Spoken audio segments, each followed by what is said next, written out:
അങ്ങനെ നിലമ്പൂരിൽ ഉപതെരഞ്ഞെടുപ്പിൻ്റെ വോട്ടെടുപ്പ് കഴിഞ്ഞു.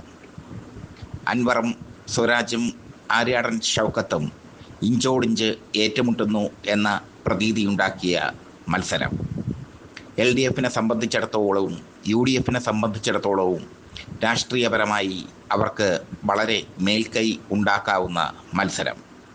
വരുന്ന നിയമസഭാ തെരഞ്ഞെടുപ്പിലെ ട്രെൻഡിനെ ബാധിക്കുന്ന മത്സരം. ഇതൊക്കെയാണ് നിലമ്പൂരിൽ നടന്നത്. നിലമ്പൂരിൽ സ്വരാജ് തന്നെ CPM-ൻ്റെ സ്ഥാനാർത്ഥിയായി എത്തിയത് ശ്രദ്ധേയം.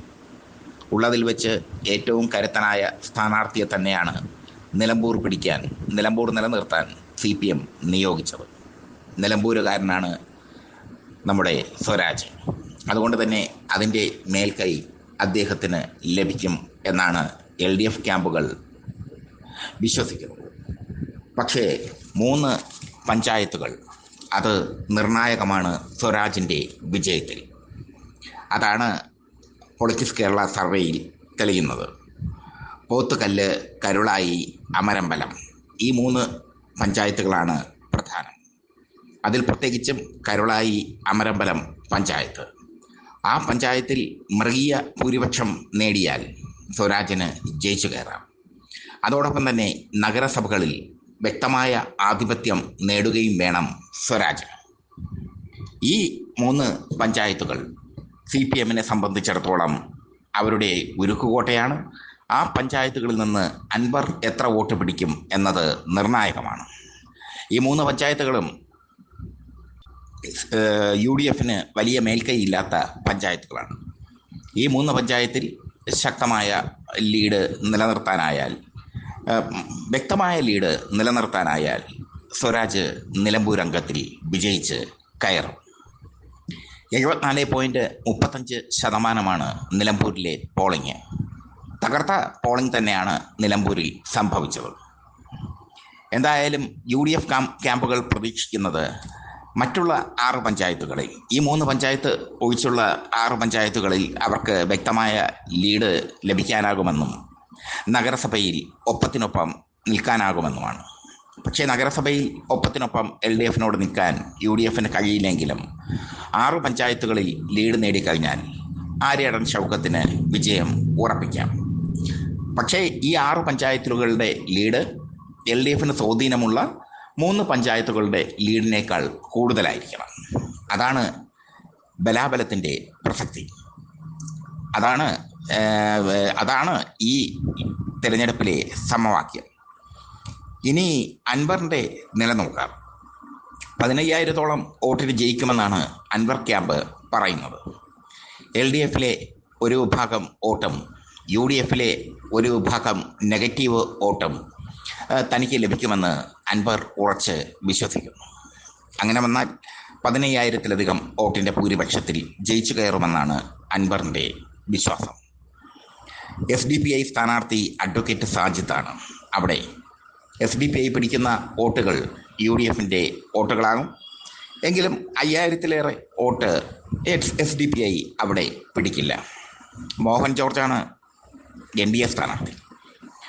മോഹൻ ജോർജിനും വലിയൊരു തരംഗമൊന്നും ഉണ്ടാക്കാൻ സാധിക്കില്ല.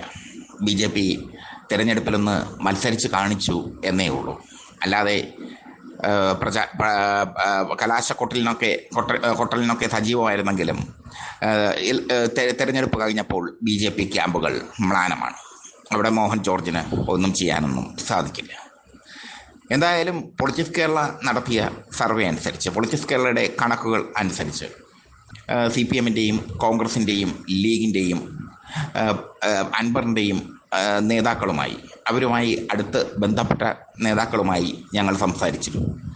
അതിൽ സ്വരാജ് ജയിക്കും എന്ന് പറയുന്നതിന് കാരണം ഈ പോത്തുകല്ല്, കരുളായി, അമരമ്പലം പഞ്ചായത്തുകളുടെ പ്രത്യേകതയാണ്.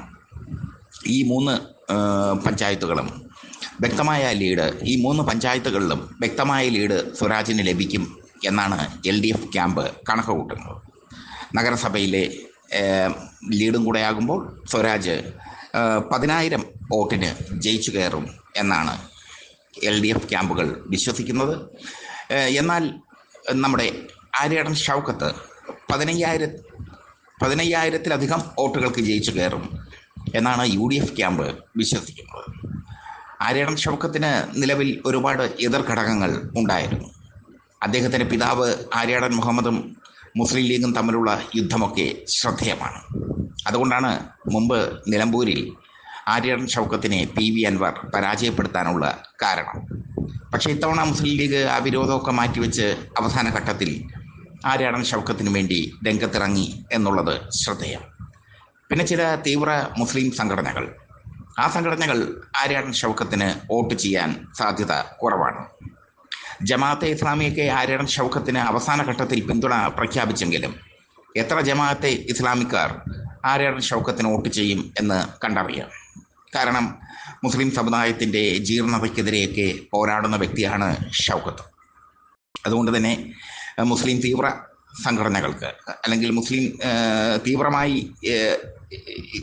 തീവ്രമായി ചിന്തിക്കുന്ന രാഷ്ട്രീയ സംഘടനകൾക്ക് ആര്യാടൻ ഷൗക്കത്തിന് വോട്ട് ചെയ്യാൻ ബുദ്ധിമുട്ടാകും. ആ വോട്ടുകൾ അൻവറിലേക്ക് പോകാനാണ് സാധ്യത. CPM-നെ സംബന്ധിച്ചിടത്തോളം അവരുടെ രാഷ്ട്രീയ വോട്ടുകൾ പൂർണ്ണമായി പോൾ ചെയ്യപ്പെട്ടു എന്നാണ് അവർ പറയുന്നത്. നിലമ്പൂരിൽ അവരുടെ രാഷ്ട്രീയ വോട്ടുകൾ, LDF-ൻ്റെ രാഷ്ട്രീയ വോട്ടുകൾ പൂർണ്ണമായും സ്വരാജിന് ലഭിച്ചു എന്നാണ് അവരുടെ വിശ്വാസം. പണ്ട് CPM-ൻ്റെ ഇൻ്റലിജൻസ് വളരെ സജീവമായിരുന്നു. ഇപ്പോഴും അത് സജീവമാണെങ്കിലും പാണ്ഡനായുടെ പണ്ടിലിന് ശൗര്യം പണ്ടേ പോലെ ഫലിക്കുന്നില്ല എന്ന് പറയുന്നത് പോലെയാണ്. പണ്ട് ഒരു വീട്ടിൽ CPM-ന് എത്ര വോട്ട് കിട്ടുമെന്ന് CPM പ്രവർത്തകർക്ക് അറിയാമായിരുന്നു. ആ ഒരു തിരിച്ചറിവ് ഇപ്പോൾ ഇല്ല. അതാണ് മറ്റൊരു പ്രത്യേകത. എന്തായാലും 3 പഞ്ചായത്തുകൾ, പോത്തുകല്ല്, കരുളായി, അമരമ്പലം പഞ്ചായത്തുകൾ, ആ പഞ്ചായത്തുകളിൽ ലഭിക്കുന്ന മാരകമായ ലീഡ്, പിന്നെ നഗരസഭയിൽ ലഭിക്കുന്ന മാരകമായ മുൻതൂക്കം, ഇത് സ്വരാജിനെ വിജയിപ്പിക്കും എന്നാണ് അവർ പറയുന്നത്. 3 നേതാക്കളുടെ അണികളുമായി ഞങ്ങൾ ബന്ധപ്പെട്ടപ്പോൾ അവർ 3 പേരും ആത്മവിശ്വാസത്തിലാണ്. വളരെ ആത്മവിശ്വാസത്തിൽ തന്നെയാണ് സ്വരാജും ആര്യാടൻ ഷൗക്കത്തും PV അൻവറും ഒക്കെ. ഈ ആത്മവിശ്വാസത്തിനപ്പുറം ചില ഘടകങ്ങളുണ്ട്. ഇവിടെ പ്രധാന പോരാട്ടം സ്വരാജും ആര്യാടൻ ഷൗക്കത്തും തന്നെയാണ്. സ്വരാജിനെ സ്ഥാനാർത്ഥിയായി ലഭിക്കുമെന്ന്, അല്ലെങ്കിൽ എതിരാളിയായി കിട്ടുമെന്ന് ആര്യാടൻ ഷൗക്കത്ത് ഒരിക്കലും വിചാരിച്ചിരുന്നില്ല. സ്വരാജിനെ ഇറക്കിയതോടുകൂടി CPM അതിൻ്റെ സംഘടനാപരമായ എല്ലാ കഴിവുകളും പുറത്തെടുത്തു. മുഖ്യമന്ത്രി സ്റ്റാർ പ്രചാരകനായി മാറി തെരഞ്ഞെടുപ്പിൽ. ആര്യാടൻ ഷൗക്കത്തിന് വേണ്ടി പ്രിയങ്ക ഗാന്ധി എത്തി, അൻവറിന് വേണ്ടി യൂസഫ് പഠാൻ എത്തി. അങ്ങനെയൊക്കെ നിലമ്പൂർ കൊഴുപ്പിച്ചു. സ്വരാജിനെ ജയിപ്പിക്കുക എന്നുള്ളത് CPM-ൻ്റെ ആവശ്യമായതുകൊണ്ട് തന്നെ അവരുടെ രാഷ്ട്രീയ വോട്ടുകൾ കൃത്യമായി സ്വരാജിന് പോൾ ചെയ്തു എന്നത് ഉറപ്പാണ്. രാഷ്ട്രീയ വോട്ടുകൾ പൂർണ്ണമായും സ്വരാജിന് ലഭിച്ചു. ഇനി സ്വരാജ് വിജയിക്കുകയാണെങ്കിൽ അത് UDF വോട്ടുകളുടെ ചോർച്ചയായിരിക്കും. ആര്യാടൻ ഷൗക്കത്തിനെതിരായ ഒരു വികാരം കോൺഗ്രസ് പ്രവർത്തകർക്കിടയിൽ ഉണ്ട്. ആ വോട്ടുകൾ സ്വരാജിലേക്ക് മറിഞ്ഞു കഴിഞ്ഞാൽ സ്വരാജ് ജയിക്കും. മറിച്ച് രാഷ്ട്രീയ വോട്ടുകൾ മാത്രമാണ് സ്വരാജിന് ലഭിക്കുന്നതെങ്കിൽ സ്വരാജിന് നിലമ്പൂരിൽ വിജയം അല്പം ദുഷ്കരമായി മാറും.